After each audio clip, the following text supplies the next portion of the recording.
All right, let's get into altered mental status. So, it's a really vague diagnosis that provides very little information about what the actual diagnosis is. It kind of is just an all encompassing, and then based off of the fact that the patient has altered mental status, the doctors will come up with a more specific reason. OTs should focus on addressing and modifying environmental issues that improve performance and safety and focus on caregiver education and help to prevent that secondary diagnosis. The four main causes of altered mental status are progressive degrees of dementia, delirium, which is from a medical issue such as organ failure, metabolic encephalopathy, and depression. So remember, when you see that encephalo, think something's happening with the brain. Some causes are reversible, others are progressive symptoms of a disease. So that dementia, it's a progressive symptom rather than if it's metabolic encephalopathy, typically it can be reversed if once they get all of their labs kind of figured out.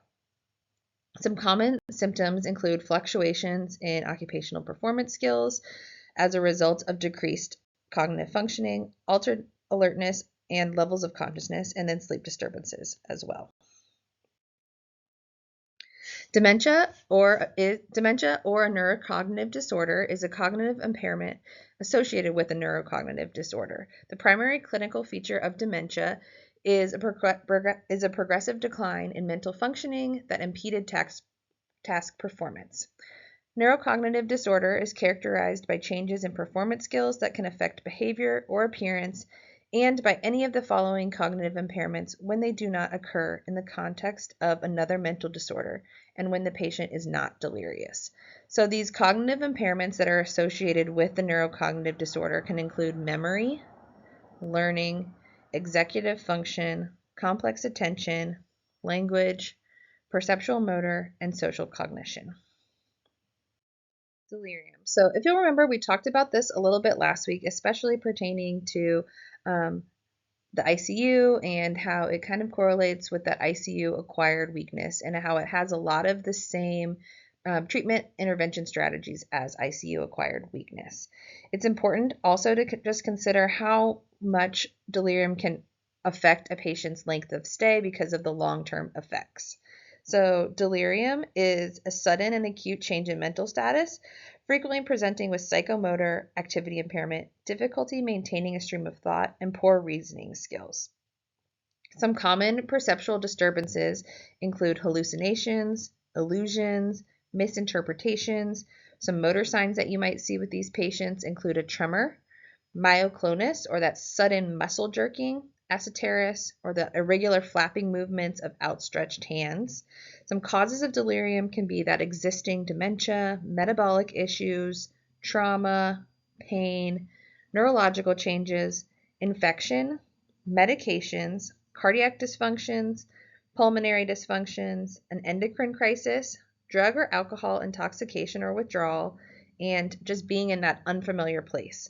With these patients, we really want to try to make it as familiar as possible. So have family members present if possible. Have the family members bring in like a preferred blanket or toy or stuffed animal or pictures, place it on the wall. With these patients, I always try to get them placed near a window just to have that connection with the outside world.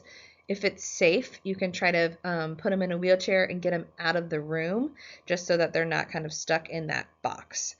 Unfortunately, the incidence is pretty high, with 5 to 15% of patients who receive anesthesia after an elective procedure getting delirium, and then 23 to 40% who receive anesthesia after an emergency procedure will get delirium.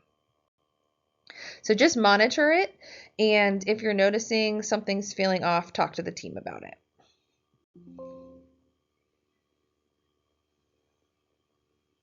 So another change in mental status is that metabolic encephalopathy that we were talking about, which is diffuse brain dysfunction that is caused by chemical changes in the brain that affect cognitive function. The changes are due to chemical, electrolyte, water, or vitamin abnormalities. Typically, in addition to these cognitive changes, all four limbs may present as weak, or you might notice some rigidity in their flexors or extensors, or even flaccidity in their limbs. So really looking at not only the cognitive deficits, but also are they having a motor impairment as well. Causes of metabolic encephalopathy can be anoxic encephalopathy, so not getting enough oxygen to the brain, abnormal oxygenation, so we're looking at their oxygenation status as we're working with these patients, sepsis, electrolyte imbalance, medication effects, hypercapnic encephalopathy, hepatic encephalopathy, and uremic encephalopathy. These patients who have altered mental status might be experiencing depression as well. The symptoms that you might see are sadness, anhedonia, anxiety, irritability, and cognitive disorders, including decreased executive functioning. Depression is a mood disturbance characterized by sadness, anxiety, and irritability. Patients may have changes in appetite and suicidal ideation. If a patient is having suicidal ideation, they'll typically have a bedside sitter with them to make sure they aren't able to carry out those feelings. If they do not have a sitter with them and they're expressing suicidal ideation, it's very, very, very important that you let the team know, the nurses and the doctors know that the patient is expressing those wishes towards you, to you. Some causes of depression are usually psychological or social factors, such as changes in marital status, financial issues, or reaction to an illness or event. And typically, there could be some correlation with chronic substance abuse as well. So an assessment that has been used is the mini mental state examination. It is used by medical personnel, neurologists, and it's used when altered mental status is suspected. It assesses short-term memory, language, attention, praxis, and orientation, but it appears to be at times unreliable in identifying that mild cognitive impairment. So it's better if it helps to identify cognitive impairment if it's on a larger scale, but just those little minute changes in their cognitive status, it's not super specific. If early dementia is suspected, you want to let the team know, and then a trained professional can administer a different assessment known as the MoCA. SLUMS, or the St. Louis University Mental Status Examination, is another one that's often used in the hospital. This assessment is correlated with the MMSE, or that mini mental, and takes approximately 7 minutes to administer. The assessment is very effective in identifying those mild neurocognitive disorders. So if the mini mental doesn't give you doesn't show that there is a change in their cognitive status, but you're like, something still feels off, then you could administer the SLUMS, and it should give you a better showing of if there is a mild disorder. So the MoCA, I actually sent you guys an announcement about it earlier this week. It is a brief screening tool that takes approximately 10 minutes to administer and is useful in detecting that mild cognitive impairment. It is one that is it's typically not free, and you have to be trained to administer it. However, you guys are in a unique position as students that it's offered to you free now. It's also free if you work at a research institution. It's something that I wish that I would have had the opportunity to get as a student, as training only takes 1 hour. I highly recommend that you guys get the certification now so that you can have it in your career and in your OT toolbox. So just consider it. Because you do have to be certified to be able to administer this assessment. At my hospital, the speech therapists are certified, so they're the ones who administer it, but it can definitely be administered by occupational therapists as well if you have the certification. And it's free, so why not go do it? If you're not certified, you can administer the 5-minute mini MoCA, which is just an abbreviated version of the MoCA. It's composed of tasks proven most sensitive to mild cognitive impairment and developed to allow for even quicker screening and remote evaluation. What I have here on the slide is that mini MoCA, and it goes through attention, executive function and language, orientation, and memory. There's also the Geriatric Depression Scale, which is a brief self-assessment used to detect signs and symptoms of depression. The test distinguishes between symptoms of depression and dementia and eliminates somatic complaints. It can just be a helpful tool for you when you're trying to figure out if the patient is having depressive feelings. The CAM, we discussed this a little bit last week when we were talking about the CAM ICU, but it's a confusion assessment method. It differentiates delirium from dementia. And it's if you're positive for delirium, the diagnosis, all of the following parts of all the following parts must be present for the diagnosis. So there has to be an acute change in mental status and fluctuating symptoms. There needs to be inattention, altered level of consciousness, and disorganized thinking. As with all assessments, this should be utilized in conjunction with your clinical judgment. And just like we talked about with the CAM ICU, it kind of follows a flow sheet.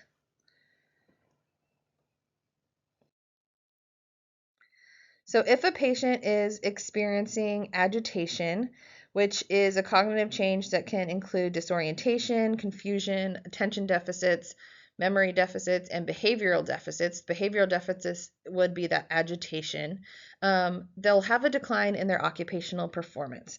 One of these cognitive changes of the agitation will typically occur when the patient is in an unfamiliar environment and they're having to engage in an unfamiliar routine. Obviously, the hospital is that unfamiliar environment for them. Agitation can be aggressive or non-aggressive. Non-aggressive agitation might include attention seeking or constant requests or verbal aggression and wandering. Aggressive behaviors can include pinching, hitting, kicking, and scratching. So it's more the physical. It becomes aggressive when it's physical. Occupational therapists can help caregivers to determine the antecedent event of the increased agitation and could help to decrease the severity or episodes of agitation by kind of helping to create a calming environment and helping with that routine. And then because we are able to help create that calming environment and creating that routine, we can at times help to reduce the need for restraints. So some activities that you might choose to do with these patients are the use of clocks to kind of help orient them to the time of day. You might have a calendar. You might open the curtains for that natural light. And like I said before, you want to help to establish that routine. So some patients who have cognitive deficits may display apraxia, which is the loss of or impairment of the ability to perform purposeful, skilled movements. This is also considered a cognitive disorder. So I don't know if you remember, but we did talk about the Tulia screen of apraxia. So if a patient is displaying apraxia, you can try that screen just to see if they're positive or negative for it. Occupational therapy strategies to utilize for apraxia include setting up a task with commonly used items nearby and seeing if they're able to identify that toothbrush and pick it up and have them start brush their teeth, or if you place a comb near them, do they start to comb their hair? If there's a cup there, do they take a drink? You want to use, if a patient isn't following through and using the items appropriately, you want to use gentle hand over hand tactile cueing when necessary. You can give concrete and contextual directions. So it looks like that's a toothbrush. How would you use that? Or pick up the toothbrush. Put it in your mouth. Very clear and concise. You can also use pantomime to aid in the performance if ideomotor apraxia is present. You want to have the patient repeat the movement and activity multiple times because with motor learning, remember, you have to have repetition. The more repetition, the better, the more they're able to learn what they're doing. We talked about this a little bit last week as well with ICU, but there's something called sundowning. And sundowning is typically associated with dementia and Alzheimer's disease and is thus often associated with altered mental status. It's a decline in cognition that's typically seen when fatigue sets in late in the afternoon or early evening. Behaviors that you might notice include agitation, psychosis, confusion, or mood swings. You might want to consider scheduling therapy sessions earlier in the day to help optimize these patients' performance. At times, you could try in the night to see if it helps if the sundowning includes agitation, but you'll just want to work with the team to find the appropriate time to see the patient. So with altered mental status, there will typically be new learning deficits. So humans learn by touching, doing, engaging, and experiencing that cause and effect. Explicit memory is the recall of facts, concepts, and events. Implicit memory places more emphasis on motor memories, learned and emotional responses, and procedural recall. Typically, patients utilize explicit motor pathways to lay down patterns that will eventually become implicit or more reflexive.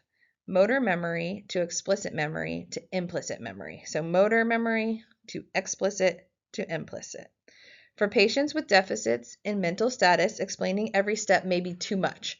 Therefore, it's important to slow down your speech and use concise language. So you might want to say sit up rather than first we're going to roll, then you're going to bring your legs off the side of the bed, then you're going to push your trunk up, and then we're going to be sitting at the edge of the bed with your feet on the ground.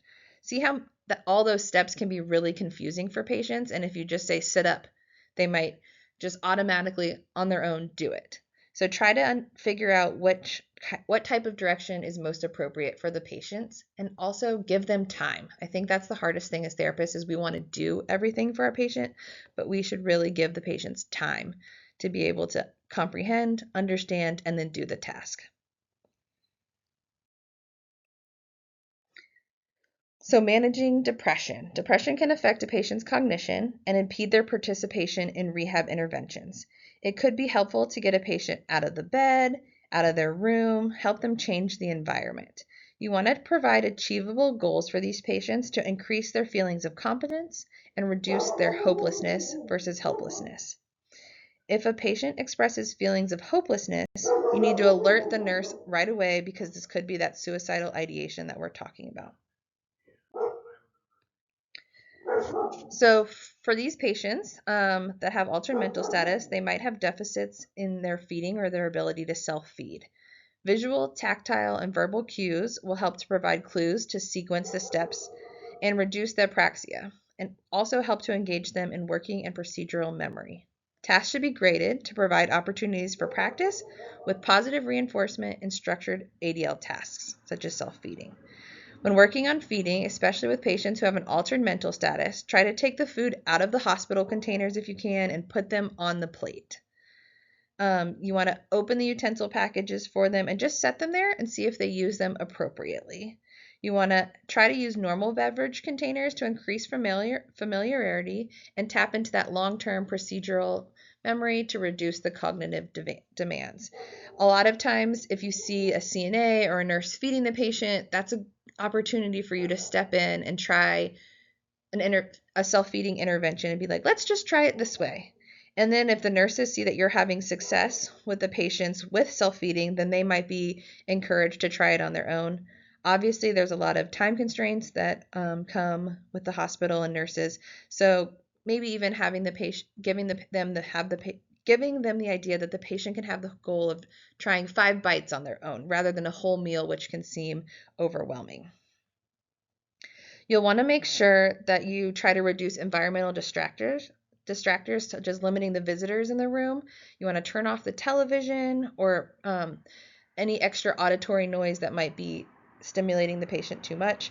You want to ensure that patients have their own dentures in and that they're on the correct diet, as well as have their glasses if they wear glasses all the time.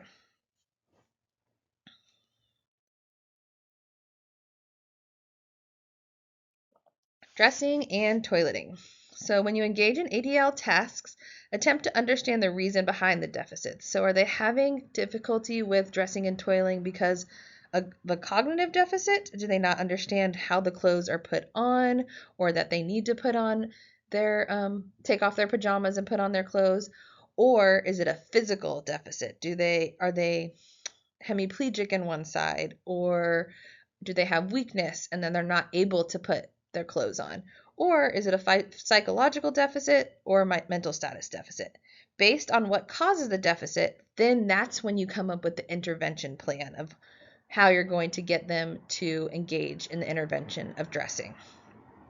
So occupational therapists, obviously, can use our unique lens to reduce activity demands, incorporate energy conservation strategies, and work simplification strategies. We should help to establish a routine for ADLs That's important for the patients. And it's important that we're helping them to establish that routine because it establishes normalcy and it reduces that sick person perception that they might give themselves. So if you're getting up in the morning, brushing your teeth, washing your face, combing your hair, and putting on clothes, you feel more normal rather than just laying in a hospital bed in a gown feeling sick. So this routine can also be applied to toileting. So in addition to getting up and getting out of bed, maybe right after they get cleaned up, they're going into the bathroom and doing their toileting. With that, the staff can try to have the patient do toileting every 2 hours or 3 hours, whatever the patient's schedule is, just to try to reduce the risk of accidents. And also, if the patients are doing it at a set time with a staff member, then they likely won't be trying to get up on their own and move, which can reduce their fall risk. So it's important that you're looking at the environment as well for things that might prevent falls. So you might recommend that the staff use a bedside commode, or you might recommend that they have an elevated toilet seat above the commode, as well as installing grab bars. So, or you might have them increase the lighting in the room to really take a look at the room and see what might need to be implemented so that you can ensure safety.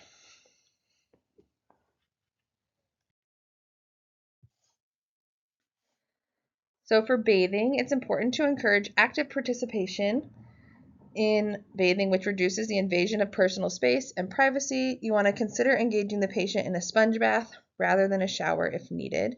You can provide visual cues for the patient by laying out the necessary items or trying to engage in activity when the patient typically engages in it. So if the patient usually gets ready for bed at 5:30, try to start the routine then. For grooming and hygiene, provide visual, verbal, and tactile cues to improve performance. As an occupational therapist, it's important to understand if the difficulties with the task are associated with physical dysfunction or cognitive/perceptual disorders.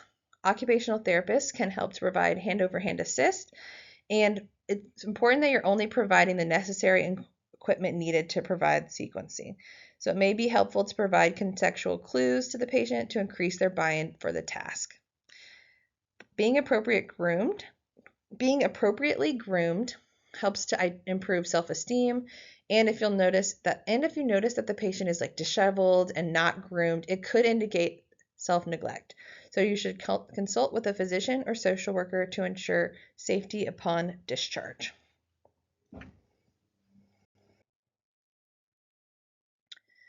You want to consider the environmental and physical considerations.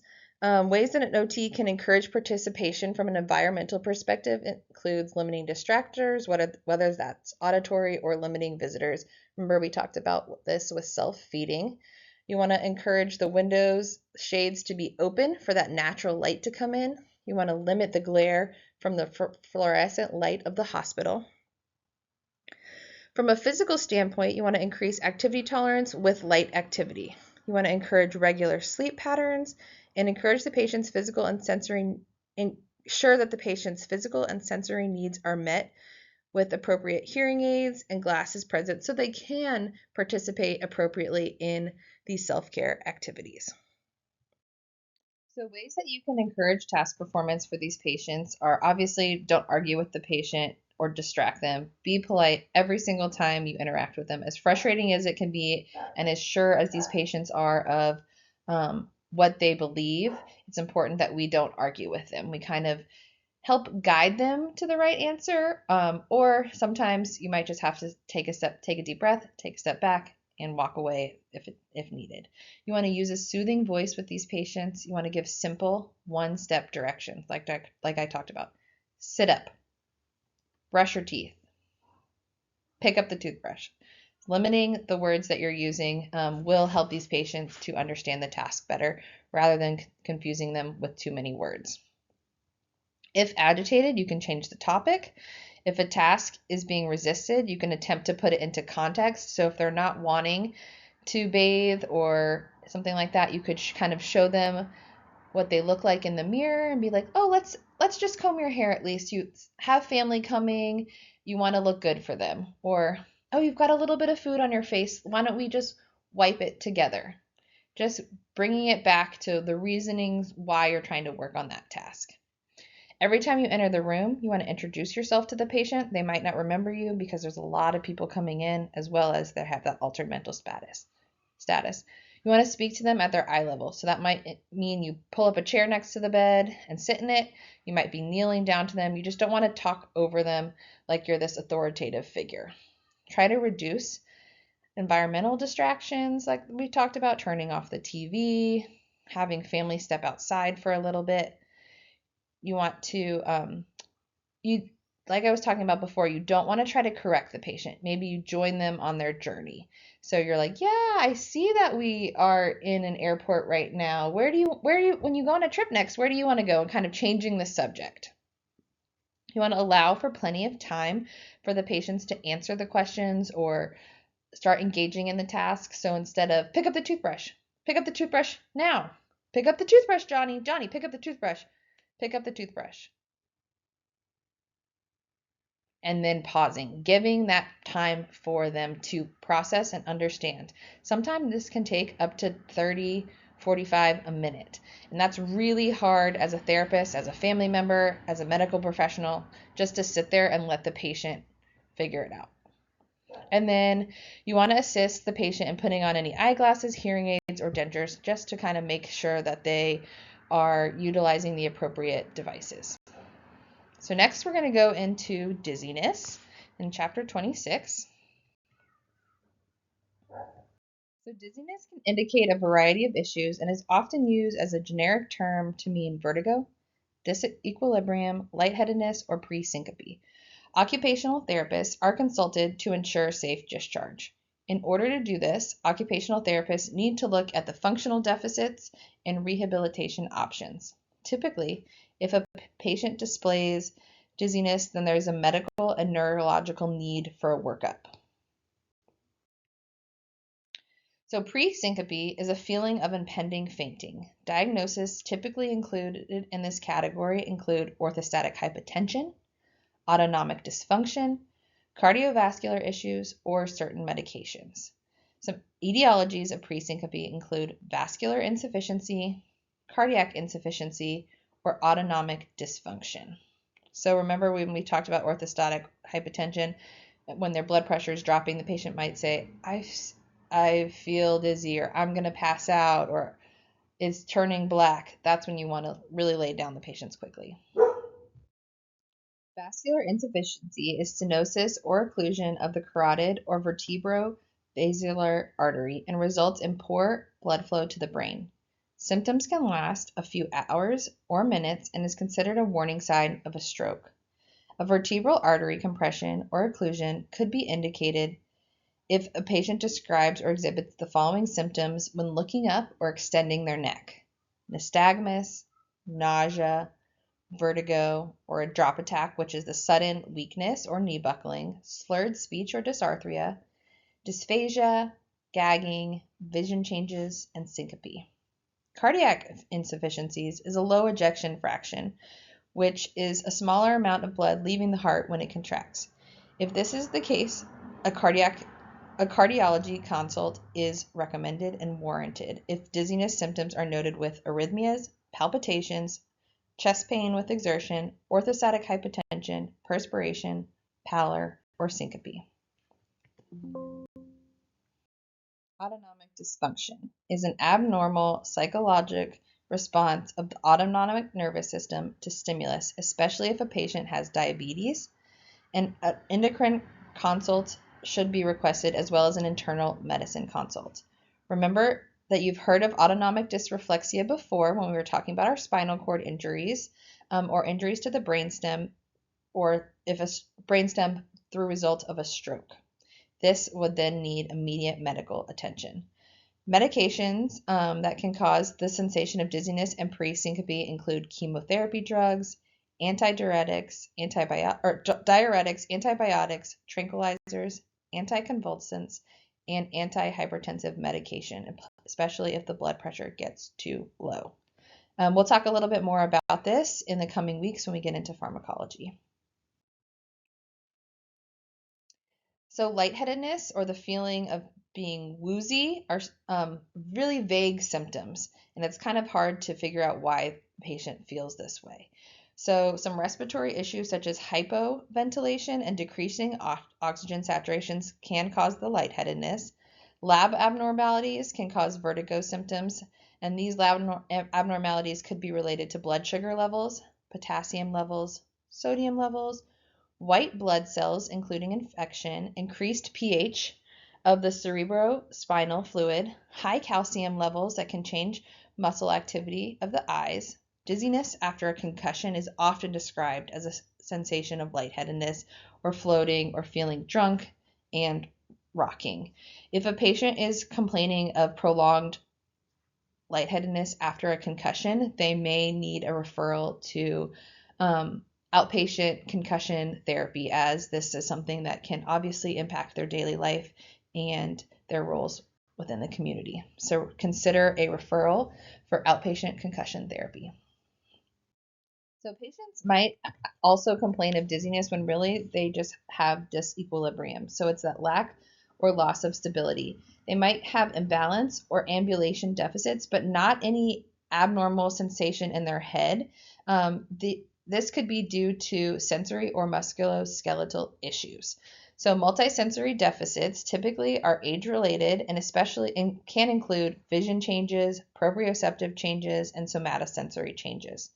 As you'll remember from your neuro class, the foundation of balance is vision, proprioception, and vestibular function. You want to keep in mind that vision is the primary system that determines equilibrium and can override the other two. So vision is our primary balance system and equilibrium system in the brain. Some medical issues that are often associated with disequilibrium include hip pain, tremor, or focal neurological deficits, and further evaluation is needed if a patient is complaining of these deficits and they're showing disequilibrium and saying that it has to do with dizziness, but there really isn't any neurological issues. If this is the case, the occupational therapist might suggest to the primary team that an orthopedic or neurological consult could be needed. So vertigo is the hallucination of motion despite being still.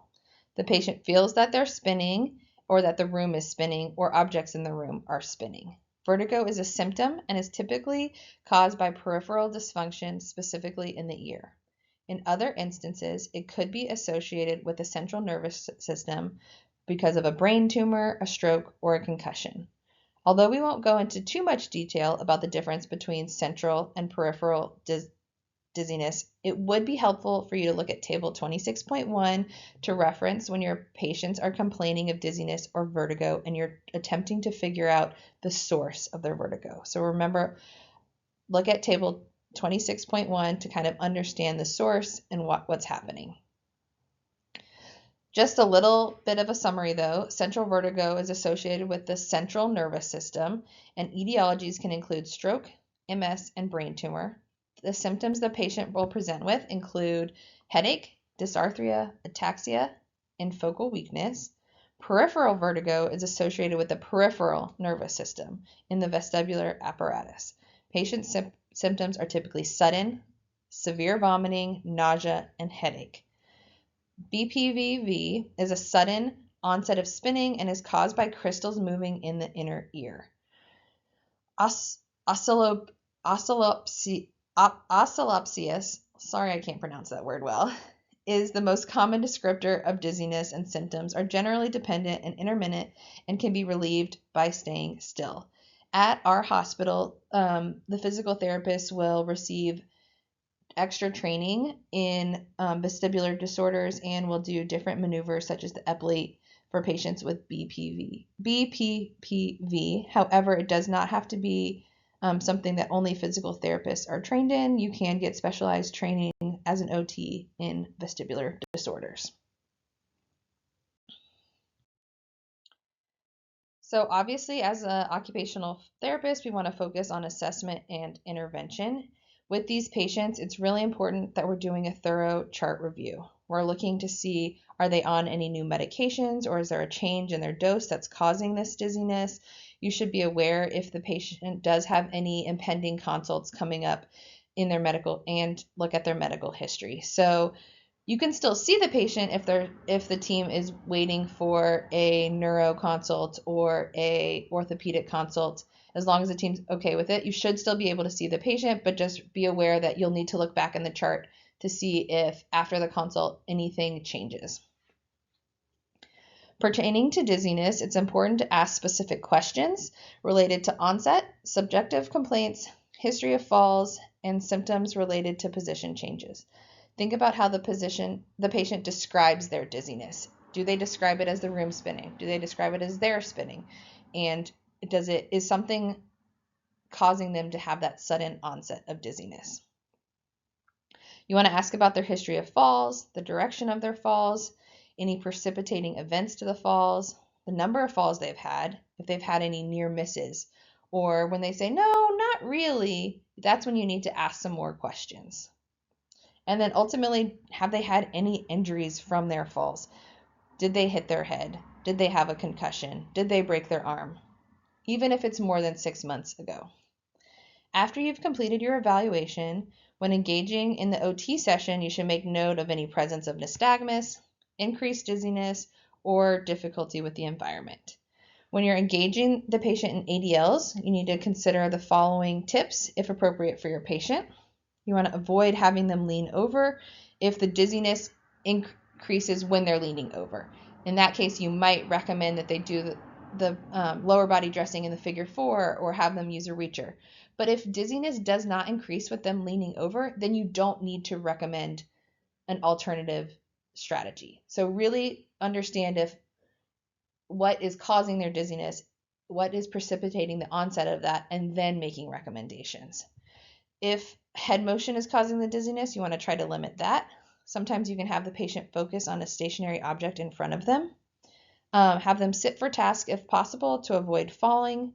In the acute care setting, we're often some of the first people assisting patients to move. So we're really the ones that are increasing that dizziness with the movements.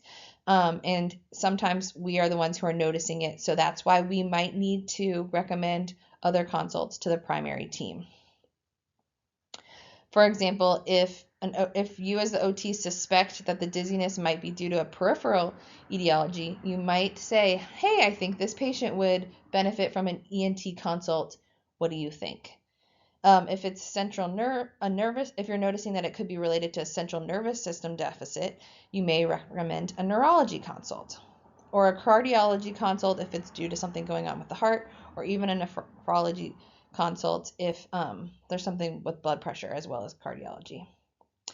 In our book, in table exhibit 26.1, it goes through examples of self-care strategies with dizziness and equilibrium dysfunction. I highly recommend that you look at that exhibit. It's 26.1 in the book. All right, I think we've gotten through everything related to ICU assessments, hospital equipment, altered mental status, and dizziness. If you have any questions, please don't hesitate to ask. Please remember you have several assignments coming up, including the lines, drains, and tubes, equipment in the hospital, and you have your final projects coming up. If you have any questions, please don't hesitate to email me. Hope you have a good weekend. Bye.